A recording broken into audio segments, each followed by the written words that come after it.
Hi, and welcome to this month's Grandparents and Beyond tutorial. This month's topic is Memory and Legacy, Exploring Our Past and Future. I'm Nina Walden, Managing Director of Chai Mitzvah, and I'm excited to go over the materials with you.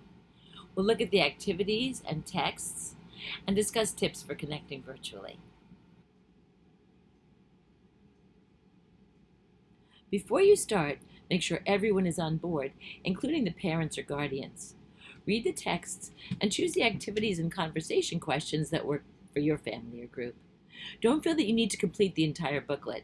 The recommended ages for texts, conversations, and activities are marked by the icons you see on the screen. But your youngsters might be ready for things that are in an older age group, or they might enjoy a game that is recommended for younger kids. You and your youngster are the best judges of which activities to do, and the discussions can go wherever you like. There are no right or wrong answers. Also, make sure that you have any supplies you'll need for the activities. For the activities in this booklet, you want to be prepared with paper, scissors, markers, and tape for the Links of Love activity, a printout of page 4 if you'd like to highlight the text, and if you want to write your acrostic poem on regular paper rather than a computer, you want a pen and paper for that activity. Each family is like a chain, and each family member is a link, connecting those that came before, those in the present, and those who will join the family in the future. This month's topic is about that chain. It's about people who mean a lot to us, those who are in our lives today, and those who we remember.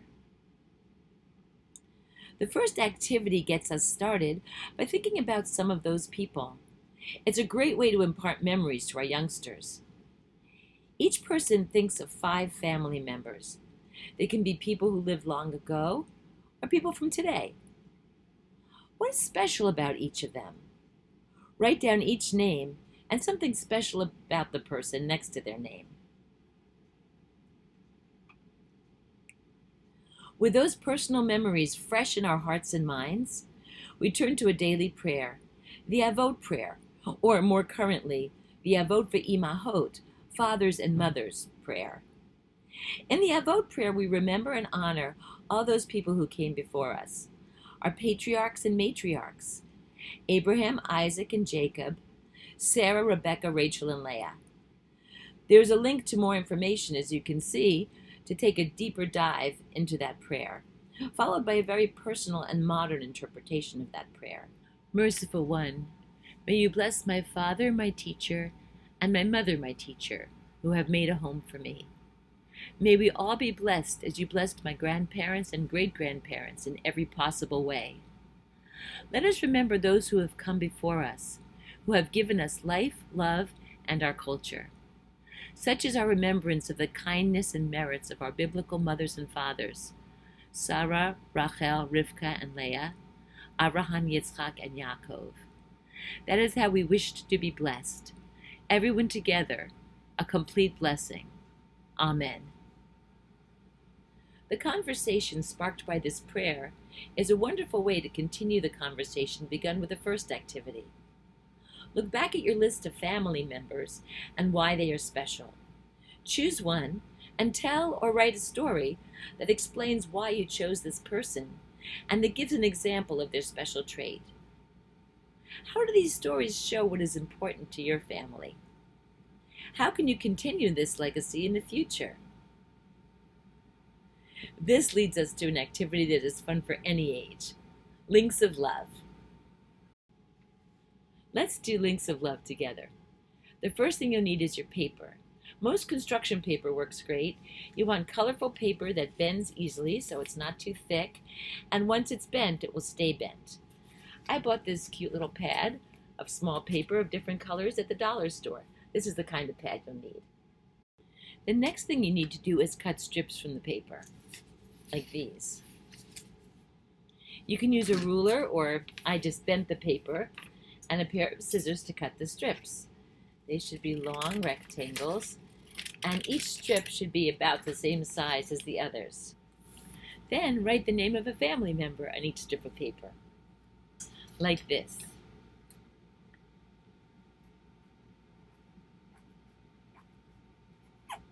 You can also draw a picture of the family member if you'd like to.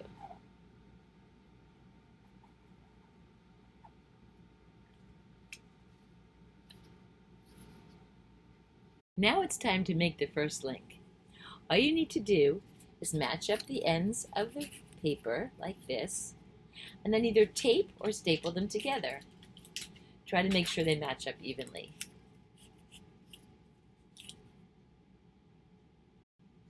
Keep adding links until you've added all of the family members to the chain.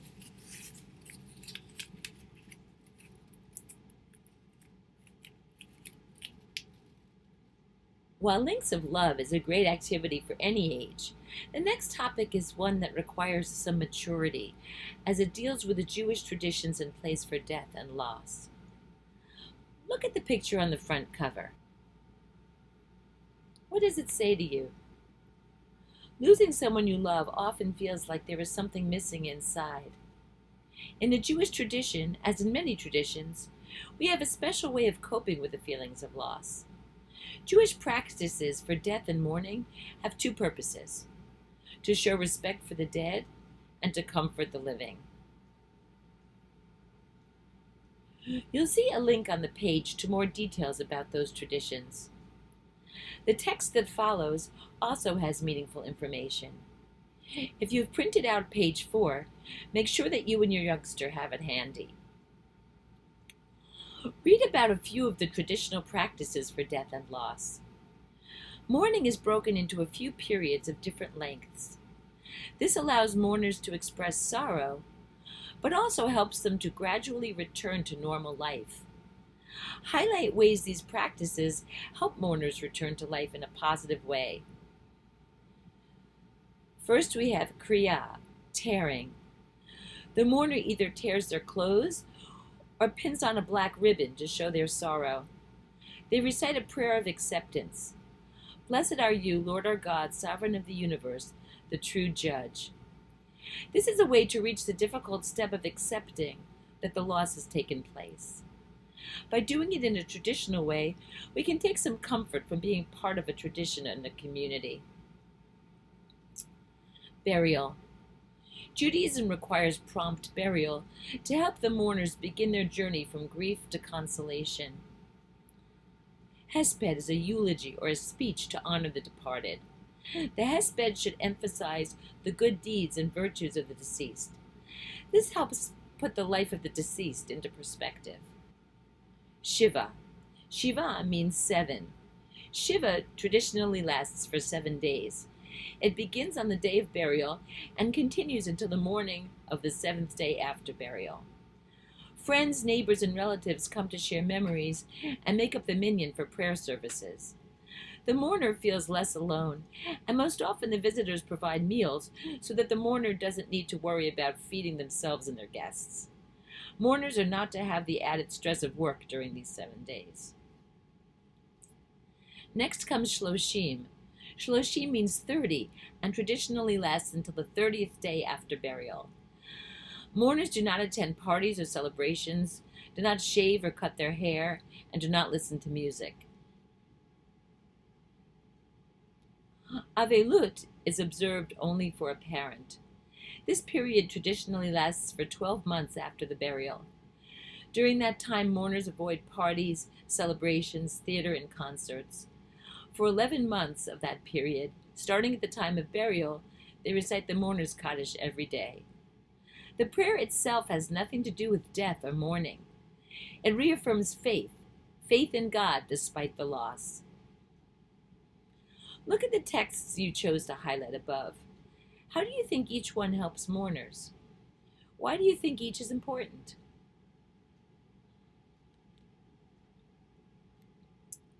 In this activity, we focus again on the living and our legacy.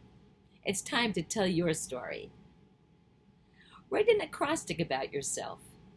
An acrostic is a poem or other composition in which the first letter of each line forms a word or words. You can see the example below, or click on the link if you'd like more information about acrostics and some other examples. In your acrostic, tell what is important to you. As you compose it, think about what you hope others will learn from your actions. Here's an example. Sarah, studious as a child, became a professor. Always caring, loves being a grandma. Respects nature, I recycle. Agreeable, goes with the flow. Honest, you can believe what I say. This is a great activity for 2 generations to do together. It will be interesting to see what you learn about yourselves and each other.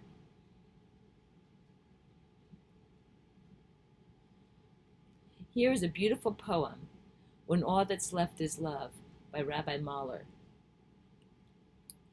When I die, if you need to weep, cry for someone walking in the street beside you. You can love me most by letting hands touch hands and souls touch souls. You can love me most by sharing your simchas and multiplying your mitzvot. You can love me most by letting me live in your eyes and not in your mind. We can also feel closer to loved ones who are still with us by living according to the examples they set. What actions can you take to honor someone in your family? Choose anyone who is important to you, whether they are part of your life now or someone who lived long ago. Discuss the things you might do. Here is a fun related activity. Plan a celebration to honor someone in your family that is unique to them. Do things that they enjoy and show what you've learned from them. If you and your family are comfortable, discuss how you would like your life celebrated and your passing honored. I hope you will enjoy whichever activities and texts you choose from this source book. There are many opportunities to forge a deeper relationship with your youngster and to become more comfortable sharing things that are important to you. See you next month. Any questions? Just contact me, Nina@chaymitzvah.org.